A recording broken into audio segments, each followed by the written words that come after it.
백티브입니다. 저는 단마토가 뭔지를 몰랐는데 이름을 말해서는 안 되는 유튜버, 그러니까 지금은 전 유튜버죠. 그분이 소재를 주셔서 한번 이야기해 보겠습니다. 일단 저는 단마토라는 것은 이번에 처음 알았습니다만 스테비오사이드나 스테비아 농법 같은 것은 제가 학생 때도 있던 것이니까 그다지 새로운 것은 아닙니다. 지금도 식물용 비료 같은 것을 사러 가면 비료에 스테비오사이드가 들어있는 것이 있고, 요즘도 파는지 모르겠는데 예전에 제가 다이소에서 샀던 액체 비료 중에도 스테비오사이드가 들어있는 것이 있었습니다. 스테비오사이드는 스테비아라는 국화과 식물로 만들어지는 수용성 감미료로 설탕보다 300배 단맛을 내는 물질입니다. 적은 양으로도 단맛을 낼 수 있고 칼로리가 낮기 때문에 먹어도 살이 찌지 않습니다. 설탕을 썼을 때 파괴되는 영양소가 스테비오사이드에는 파괴되지 않고 발효가 되지 않아 식품의 장기 보관 시 설탕을 썼을 때보다 식감이 오래 유지됩니다. 뒷맛이 살짝 쓰기 때문에 특히 소주의 알코올 쓴맛을 마스킹할 때 많이 씁니다. 스테비오사이드는 스테비올 배당체인데 이 스테비올이 고농도에서 독성이 있다는 연구가 있어서 몸에 해로운 것이 아닌가, 유전 독성이 있는 것은 아닌가 하는 논란이 있었던 것은 사실입니다. 자료에 따라 시기에 따라 조금씩 차이가 있지만 스테비오사이드의 1일 섭취 허용량은 4mg/kg 정도입니다. 그러니까 사람 체중 1kg당 하루에 4mg의 스테비오사이드를 먹어도 되는 거죠. ADI는 사람이 어떤 물질을 일생 동안 매일 먹어도 신체에 영향이 없는 양을 의미하기 때문에 상당히 보수적으로 잡은 값입니다. 실제로는 다소 초과가 되더라도 매일 그렇게 먹지만 않으면 괜찮은 거죠. 그러니까 체중 60kg인 사람은 스테비오사이드를 하루에 240mg까지 먹어도 괜찮습니다. 240mg이면 적은 양 아닌가 하실 수도 있지만 설탕보다 300배 단맛이 나기 때문에 설탕 72g에 해당하는 양이고, 미국 FDA 공고를 보면 하루에 설탕을 50g 이내로 섭취하라고 했으니 스테비오사이드 240mg이면 그렇게 적은 양은 아닙니다. 인터넷 검색을 해보면 WHO 기준 하루 25g까지는 괜찮다는 글을 많이 봤는데 레퍼런스가 달려있는 곳이 아무 곳에도 없고 저도 레퍼런스를 못 찾았습니다. 제가 WHO 사이트에 가봐도 ADI는 4mg/kg 바디웨이트로 나와 있어서 저는 이게 맞다고 보겠습니다. 다시 단마토로 돌아와서 저는 잘 모르는 분인데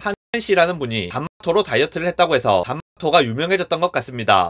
토마토라는 것은 무슨 품종 개량이나 이런 것은 아닙니다. 일반 토마토인데 스테비오사이드가 들어있는 토마토죠. 인터넷 검색을 해보면 단마토는 토마토에 스테비오사이드를 주입했다고 되어 있는데 이 주입이라는 말에 문제가 있는 것 같습니다. 토마토에 스테비오사이드를 집어넣는 것은 그렇다고 치는데 사실 어떤 방법으로 집어넣었는지가 매우 중요한 문제입니다. 실제로 스테비아 농법이라는 것은 스테비아 농축액을 작물의 잎이나 뿌리나 토양에 뿌려서 식물이 스스로 흡수하게 만드는 농법입니다. 스테비아 가루를 비료로 쓰기도 하고 액체로 만들어 뿌리기도 합니다. 앞서 말씀드렸던 것처럼 아예 스테비아가 포함된 비료 상품도 있기 때문에 그런 것을 이용하는 경우도 있습니다. 스테비아 농법을 적용하게 되면 단순히 맛만 달라지는 것이 아니라 재배를 하는 과정에서 여러가지 장점이 있는 농법이라고 합니다. 물론 진짜 스테비아 농법은 이게 맞는데 시중의 스테비아 토마토들을 이 방법으로 만드느냐, 그건 그렇다고 말씀드리기 어려울 것 같습니다. 지금 인터넷에서 스테비아 토마토를 파는 곳에 가보면 분류상으로 농산물이 아니라 농산 가공품이나 과체 가공품이라고 되어 있는 토마토가 대부분이었습니다. 만약 진짜 스테비아 농법으로 만든 토마토라면 농산 가공품이나 과체 가공품이 아니라 농산물로 분류가 되어 있었겠죠. 그러니까 실제로는 스테비아 농법이 아니라 일반 토마토를 가져와서 스테비오사이드를 집어넣은 것으로 추정되는 것들이 시중에 많이 팔리고 있는 것 같습니다. 특히 토마토와 스테비오사이드의 비율이 따로 표시된 것을 보면 토마토의 재배 과정에서 스테비아를 사용한 것이 아니라 이미 재배가 끝난 토마토에 스테비오사이드 용액을 주입했다고 볼 수밖에 없습니다. 그러니까 진짜 스테비아 농법으로 재배한 토마토가 시중에 얼마나 나오는지는 모르겠지만 그 스테비아 농법과는 무관하게 일반 토마토 자체에 스테비오사이드를 집어넣은 상품이 대부분을 차지하고 있는 것 같다는 말입니다. 그럼 비싼 스테비아 토마토를 사 먹지 말고 가격이 싼 일반 토마토를 산 다음에 스테비오사이드를 뿌려 먹으면 그게 그거 아니냐고 하는 분들이 계시는데 맞습니다. 스테비오사이드가 토마토 식물 내에서 어떤 변화가 있는 게 아니기 때문에 스테비아 토마토를 사 먹는 거나 일반 토마토를 사다 스테비오사이드를 뿌려 먹는 거나 큰 차이가 없는 게 맞고, 유통기한이나 가격 차이 면에서는 스테비아 토마토를 사 먹는 것보다 따로 사서 뿌려 먹는 게 유리하긴 할 겁니다. 그러니까 그렇게 드시면 되죠. 이 스테비아 토마토에 문제가 전혀 없는 것은 아닙니다. 많이 먹으면 문제가 될 수 있습니다. 스테비오사이드에 이뇨작용이 있어서 신장 건강에 문제가 있는 분들에게 좋지 않다거나 혈당 조절이 잘 안 되는 분들 중에 오히려 저혈당이 생길 수 있다거나 이런 문제들이 있을 수 있습니다. 가장 문제가 되는 부분은 내가 이 토마토를 먹으면서 스테비오사이드를 정확히 얼마나 먹는지 모른다는 겁니다. 일반적인 식품의 경우에는 스테비오사이드를 섭취하는 것이 1일 섭취 허용량을 초과하지 않는다고 말씀드렸습니다. 하지만 스테비아 토마토의 경우는 일반적으로 우리가 먹는 음식들보다 상당히 많이 단 음식입니다. 일반적인 음식은 그렇게까지 달게 먹지 않기 때문에 때문에 이 토마토는 일반적인 음식이라고 보기 어렵죠. 그러니까 들어간 스테비오사이드의 양이 적지 않을 것으로 추정되고 있는데 정확한 양을 모른다는 말입니다. 이게 문제죠. 특히 다이어트를 위해 먹는 분들이 많은 것 같은데 다이어트를 위해 먹게 된다면 식사 대용으로 먹는 경우도 있게 될 것이고 그러면 많이 먹게 되니까 용량을 초과할 수 있는 겁니다. 물론 말씀드렸던 것처럼 어쩌다 1일 섭취 허용량을 다소 초과한다고 해서 문제가 되지는 않습니다. 하지만 다이어트를 위해 드시는 분들은 그런 경우가 아닐 수 있습니다. 스테비오사이드를 많이 그리고 매일 먹게 되는 거죠. 그런 문제가 될 수도 있는 겁니다. 영상 요약하겠습니다. 스테비오사이드가 들어간 식품들이 유행을 하고 있습니다. 스테비아 농법으로 재배되는 농작물도 있겠지만 시중에 유통 중인 스테비아 토마토는 정황상 대부분 스테비아 농법으로 재배된 것이 아니라 일반 토마토에 스테비오사이드를 집어넣은 것으로 추정됩니다. 이 경우는 사실상 일반 토마토를 스테비오사이드에 찍어 먹는 것과 큰 차이가 없죠. 스테비오사이드는 장점이 많은 물질이고 일반적인 섭취량에서는 인체에 전혀 해가 없기 때문에 안심하고 드셔도 됩니다만 이걸 다이어트용으로 식사 대신 먹는다든지 해서 매일 많은 양을 먹게 된다면 섭취 허용량을 초과할 가능성이 있기 때문에 너무 많이 먹지 않는 것을 추천드립니다.